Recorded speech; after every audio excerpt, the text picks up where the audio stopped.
നമസ്കാരം കുട്ടികളെ. ഇന്ന് നമ്മൾ റോബർട്ട് ഫ്രോസ്റ്റ് എഴുതിയ ഒരു മനോഹരമായ കവിതയാണ് പഠിക്കാൻ പോകുന്നത്, മെൻഡിങ് വാൾ.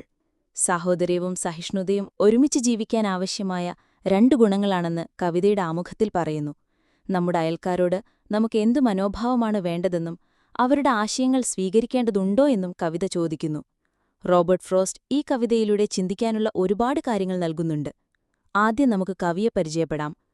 റോബർട്ട് ഫ്രോസ്റ്റ് 1874 മുതൽ 1963 വരെ ജീവിച്ചിരുന്ന അമേരിക്കൻ കവിയാണ്. അദ്ദേഹത്തിന്റെ കവിതകൾ സംഭാഷണ ശൈലിയിലുള്ളവയാണ്. അദ്ദേഹത്തിന്റെ കവിതകൾ സന്തോഷത്തിൽ തുടങ്ങി ജ്ഞാനത്തിൽ അവസാനിക്കുന്നു. 1924 ന്യൂ ഹാംഷെയർ എന്ന പുസ്തകത്തിന് അദ്ദേഹത്തിന് ആദ്യത്തെ പുലിറ്റ്സർ സമ്മാനം ലഭിച്ചു. അദ്ദേഹത്തിന് 4 പുലിറ്റ്സർ സമ്മാനങ്ങൾ ലഭിച്ചിട്ടുണ്ട്. Collected poems 1931, further range 1937, a witness tree 1943 എന്നിവയ്ക്കാണ് മറ്റു പുലിറ്റ്സർ സമ്മാനങ്ങൾ ലഭിച്ചത്.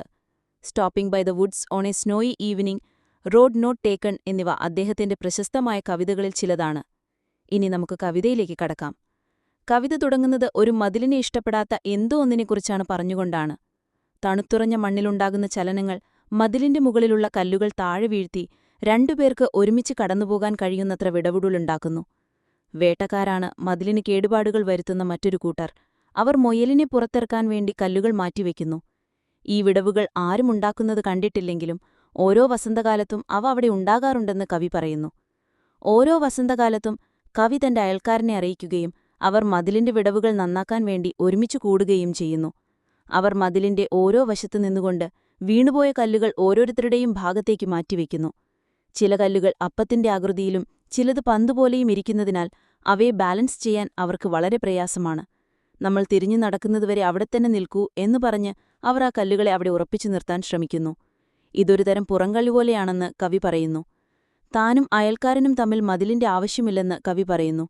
കവിയുടെ ആപ്പിൾ മരങ്ങൾ അയൽക്കാരന്റെ പൈൻ മരങ്ങളുടെ അടുത്തേക്ക് പോകില്ല എന്ന് അദ്ദേഹം തമാശരൂപേണ പറയുന്നു. എന്നാൽ അയൽക്കാരൻ നല്ല വേലികൾ നല്ല അയൽക്കാരെ ഉണ്ടാക്കുന്നു എന്ന് മാത്രം പറയുന്നു.